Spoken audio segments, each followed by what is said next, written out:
तो हेलो साथियों, नमस्कार। स्वागत है आपका अपने चैनल सक्सेस जंक्शन एक कदम सफलता की ओर में। मेरा नाम है अतुल शुक्ला और हम लेकर के आ गए हैं आपके लिए 22 नवंबर Delhi police first shift exam का एनालिसिस। काफ़ी सारे जीके जीएस के प्रश्न हमको मिल चुके हैं, साथ ही साथ में कंप्यूटर में किस तरह के प्रश्न आए हैं और आपकी रीजनिंग और मैथ में क्या परिवर्तन देखने को मिला है वो भी हम आपको बताने वाले हैं। तो वीडियो को शुरू से लेकर के अंत तक जरूर देखना। लास्ट में हम आपको एक ग्रुप का नाम बताएंगे जहाँ पर आपको एसएससी जीडी के लिए फ्री में स्टडी मटेरियल हम वहाँ पर प्रोवाइड करा रहे हैं, तो उसको आप फ्री में डाउनलोड कर सकते हैं। एसएससी जीडी की 75,000 वैकेंसी के लगभग तो कंफर्म हो ही चुकी हैं, इससे ज़्यादा भी वैकेंसी आ सकती हैं। उसके बारे में हम आपको फिर कभी बताएंगे। फिलहाल शुरुआत करते हैं 22 नवंबर फर्स्ट शिफ्ट दिल्ली पुलिस का एग्जाम एनालिसिस। चलिए, जीके जीएस और साइंस से हम यहाँ पर शुरू करने वाले हैं। आज का पहला प्रश्न था, आयुष्मान भारत योजना भारत में कब से शुरू हुई थी? तो वर्ष 2018 से आयुष्मान भारत योजना भारत में शुरू हुई थी। चलिए, कुछ जानकारी आपको देते हैं। देखिए, तो आयुष्मान भारत योजना या फिर जिसे हम प्रधानमंत्री जन आरोग्य योजना भी कहते हैं, भारत सरकार की एक स्वास्थ्य योजना है। ठीक है, तो स्वास्थ्य से संबंधित यह योजना है जिसे 23 सितंबर 2018 को पूरे भारत में लागू किया गया था। कब? तो 23 सितंबर 2018 को पूरे भारत में इसको लागू किया गया था। ठीक है, तो आयुष्मान भारत योजना से एक प्रश्न पूछा गया था। अगला प्रश्न है, शिक्षा का अधिकार कौन से संविधान संशोधन के द्वारा जोड़ा गया था? महत्वपूर्ण प्रश्न है, लगातार रिपीट हो रहा है। 3 प्रश्न आज जो है 86वें संविधान संशोधन से संबंधित 3 प्रश्न आज आपके पूछे गए हैं। ठीक है, तो 86वें संविधान संशोधन के द्वारा शिक्षा के अधिकार को जोड़ा गया था। चलिए, कुछ जानकारी आपको दे देते हैं क्योंकि यहाँ से प्रश्न बार बार पूछे जा रहे हैं। तो 2 दिसंबर 2002 को संविधान में 86वां संविधान संशोधन किया गया। इसके अनुच्छेद 21 ए के तहत शिक्षा को मौलिक अधिकार बना दिया गया।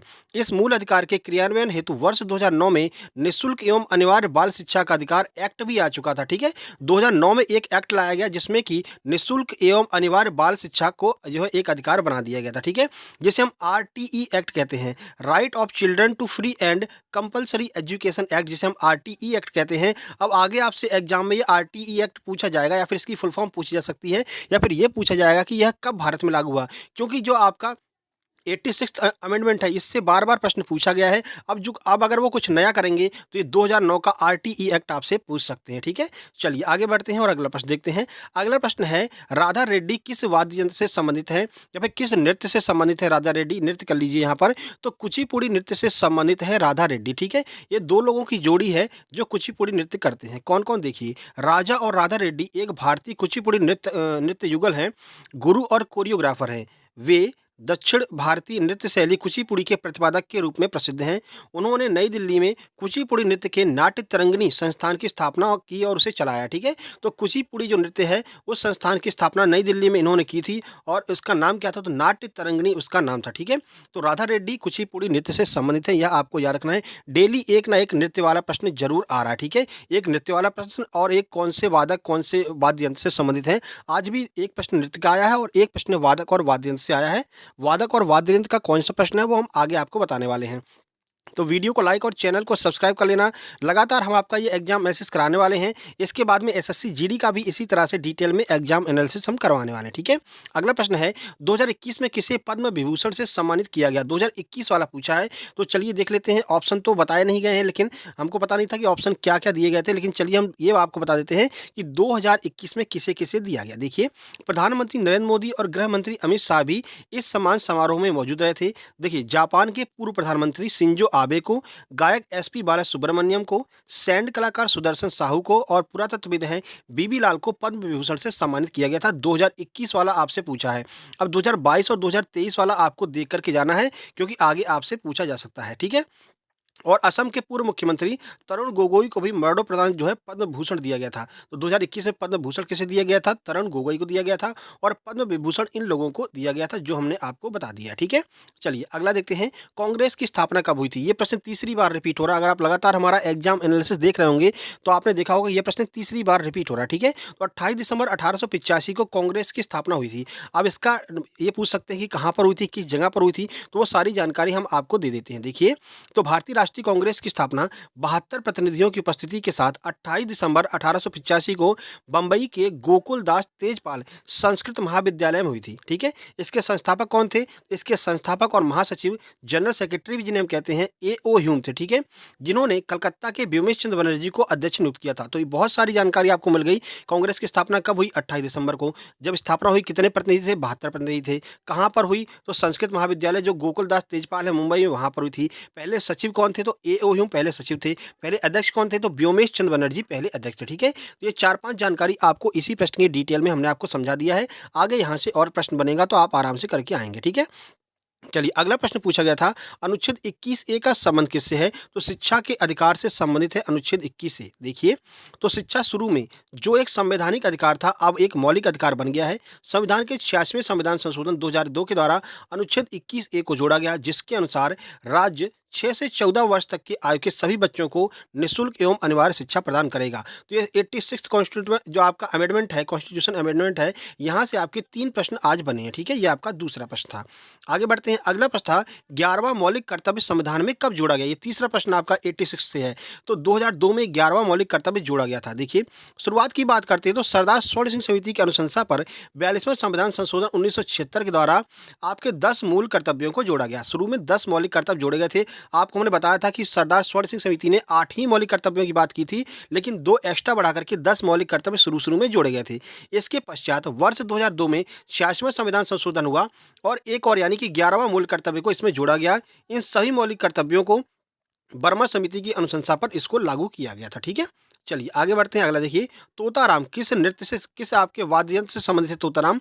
तो तोताराम पखावज वाद्य यंत्र से संबंधित है। दूसरी बार यह प्रश्न रिपीट हुआ, इसीलिए आपसे कहते हैं कि लगातार हमारा एग्जाम एलसी देखिए, काफ़ी सारे प्रश्न डायरेक्ट रिपीट हो रहे हैं। तो तोताराम शर्मा देश के शीर्षस्थ पखावज वादकों में शुमार थे। उन्होंने कथक केंद्र दिल्ली में पखावज वादक के पद को सुशोभित किया तथा राष्ट्रपति द्वारा इनको सम्मानित भी किया गया था, ठीक है? तो तोताराम शर्मा पखावज से संबंधित है। अगला प्रश्न है, उत्तर से दक्षिण जो आपका हाईवे है, जो आपकी चतुर्भुज योजना है, वो कितने किलोमीटर की है उत्तर से दक्षिण में? तो 4000 किलोमीटर की है। देखिए, तो स्वर्णिम चतुर्भुज का उत्तर दक्षिण गलियारा 4000 किलोमीटर लंबा है और श्रीनगर को कन्याकुमारी यानी कि कोच्चि कन्याकुमारी से श्रीनगर को जोड़ता है, ठीक है? स्वर्णिम चतुर्भुज का पूर्व पश्चिम गलियारा 3300 किलोमीटर लंबा है और सिलचर और पोरबंदर को जोड़ता है। पूछेगा कि उत्तर दक्षिण गलियारा किसको जोड़ता है? तो ये आपका श्रीनगर को कन्याकुमारी से, पूर्व पश्चिम सिलचर को पोरबंदर से, और जो आपका राष्ट्रीय राजमार्ग 27 है, ये पूर्व पश्चिम गलियारे से जुड़ा हुआ है। ये भी आपको देख करके जाना है। अगला है, गेटवे ऑफ इंडिया किस शैली में बना हुआ है? तो gateway of India Indo ceramic शैली में बना हुआ है। देखिए, तो यह इंडो सैरेमिक शैली में बनाया गया है। हालांकि इसके डिजाइन में गुजराती शैली की झलक भी देखने को मिलती है। पुराने समय में गेटवे ऑफ इंडिया पश्चिम से आने वाले लोगों की आगमन की जगह भी हुआ करता था, ठीक है? चलिए अगला प्रश्न है, प्रयाग प्रशस्ति अभिलेख किससे संबंधित है? तो समुद्रगुप्त से संबंधित है प्रयाग प्रशस्ति अभिलेख। समुद्रगुप्त से 2 प्रश्न आज देखने को मिले हैं। देखिए, समुद्रगुप्त के द्वारा 370 में प्रयाग प्रशस्ति अभिलेख लिखवाया गया था, ठीक है? अशोक स्तंभ पर खुदवाया गया था। इसमें उन राज्यों का वर्णन है जिन्होंने समुद्रगुप्त से युद्ध किया और हार गए तथा उसके अधीन हो गए थे, ठीक है? अब इसको बनवाया किसने था, ये भी पूछा गया है। तो समुद्रगुप्त के दरबारी कवि कौन थे? तो समुद्रगुप्त के दरबारी कवि हरिश्चंद्र थे और इन्हीं के द्वारा प्रयाग प्रशस्ति अभिलेख को लिखा गया था। ये दोनों प्रश्न सेम टू सेम थे, अलग अलग पूछे गए थे। अगला प्रश्न है, जगन्नाथपुरी मंदिर कहाँ पर स्थित है? तो जगन्नाथपुरी मंदिर जो है वो आपका पुरी में जो है, कटक उड़ीसा में स्थित है। देखिए, तो पुरी का श्री जगन्नाथ मंदिर एक हिंदू मंदिर है जो भगवान जगन्नाथ को समर्पित है, ठीक है? यह भारत के उड़ीसा राज्य के तटवर्ती शहर पुरी में स्थित है। जगन्नाथ शब्द का अर्थ है जगत के स्वामी। इनकी नगरी ही जगन्नाथपुरी कहलाती है। तो ये आपके जीके जीएस के महत्वपूर्ण प्रश्न थे जो हमने आपको बता दिए हैं। अब कंप्यूटर की बात कर लेते हैं। तो कंप्यूटर से आपका रो और कॉलम से एक प्रश्न था, एमएस एक्सेल से 6 से 7 प्रश्न आए हैं, पावर पॉइंट से एक प्रश्न, एमएस वर्ड से 2 प्रश्न और 2 प्रश्न आपके शॉर्टकट की से पूछे गए। 10 नंबर का आपका कंप्यूटर इस तरह से पूछा गया है, ठीक है? चलिए मैथ की बात करते हैं। तो मैथ में आपका एक प्रश्न गोले से पूछा है, रेशियो से एक प्रश्न शंकु से, प्रॉफिट लॉस से एक प्रश्न, बॉड मास के 2 प्रश्न आपके पूछे गए हैं, एलसीएम एचसीएफ से एक प्रश्न, कुल मिलाकर के 2 प्रश्न, नंबर सिस्टम से एक प्रश्न, सिंपल इंटरेस्ट से 2 प्रश्न, सीआई से एक प्रश्न, डिस्काउंट से 2 प्रश्न, टाइम वर्क से 2 प्रश्न, मेंसुरेशन के 2 प्रश्न आपके पूछे गए हैं, ठीक है? और 2 प्रश्न परसेंटेज से, एक प्रश्न आपका एवरेज से पूछा गया। लगभग सभी टॉपिक को मैथ में कवर किया गया है, ठीक है? चलिए रीजनिंग की बात करते हैं। तो एक प्रश्न डाइस से पूछा गया है और पूछा गया था कि 6 के विपरीत में कौन सा अंक होगा, ठीक है? उसके बाद में आज एक नया टॉपिक जुड़ा है, क्यूब जो पेंटिंग वाला होता है क्यूब, वो क्यूब से पूछा गया है कि कौन सी फलक कितने कलर पेंट किए गए हैं, कितने नहीं पेंट किए गए हैं, बीच से काटा जाता है। तो ये वाले प्रश्न एक पूछा गया है, आगे इनकी संभावना अधिक प्रश्न पूछे जाएंगे, ठीक है? 2 प्रश्न सीरीज के सिटिंग अरेंजमेंट से एक प्रश्न, मिरर इमेज के 4 प्रश्न और पेपर कटिंग फोल्डिंग से 4 प्रश्न। तो देखिए नॉन वर्बल आपकी बहुत ज़्यादा आ रही, 15-16 प्रश्न आपके आकृति से पूछे जा रहे हैं, ठीक है? तो आकृति की अच्छे से प्रैक्टिस करके जाइए। लीजिए। पेपर कटिंग हो गया आपका, फिगर काउंटिंग से 3 प्रश्न पूछे गए हैं, ठीक है। उसके बाद में छिपी आकृति के 2 प्रश्न, मैथमेटिकल ऑपरेशन के 2 प्रश्न, अगली आकृति कौन-सी होगी इसके 3 प्रश्न, कोडिंग डिकोडिंग से 2 प्रश्न और कथन निष्कर्ष का भी 1 प्रश्न पूछा गया, ठीक है। तो ये हमने आपको शॉर्ट में पूरी जानकारी दे दी किस तरह से पैटर्न चेंज हुआ है और क्या आपके एग्जाम में पूछा जा रहा है। वीडियो पसंद आए वीडियो को लाइक कर दीजिए, शेयर कर दीजिए अपने दोस्तों के पास में। चैनल में पहली बार आए तो सब्सक्राइब करके नोटिफिकेशन बेल जरूर दबा लेना। और ये हमारा टेलीग्राम ग्रुप है जिसके बारे में हमने आपको शुरू में बताया था। आपको एसएससी जीडी के लिए फ्री में स्टडी मटेरियल हम आपको यहाँ पर प्रोवाइड कराएंगे। ग्रुप का नाम है सक्सेस जंक्शन लाइव, ठीक है। लिंक डिस्क्रिप्शन बॉक्स में दी गई है, वहाँ से आप इसको ज्वाइन कर लीजिए। यहाँ पर आपको राकेश यादव सर के क्लास नोट्स, नीतू मैम की इंग्लिश की बुक और आदित्य पटेल सर के क्लास नोट्स और इनकी फार्मूला बुक आपको फ्री में मिल जाएगी, पीडीएफ फॉर्म में आप डाउनलोड कर सकते हैं, ठीक है। बाकी अगली किसी भी सेट में आपका एग्जाम है तो आप अपने प्रश्नों को इस नंबर पर जरूर से जरूर सेंड कीजिएगा। लगातार हम आपका एग्जाम एनालिसिस इसी तरह से लेकर के आने वाले हैं। नंबर है 7052547003, ठीक है। मिलते हैं सेकंड शिफ्ट के एग्जाम एनालिसिस में, तब तक के लिए नमस्कार, धन्यवाद।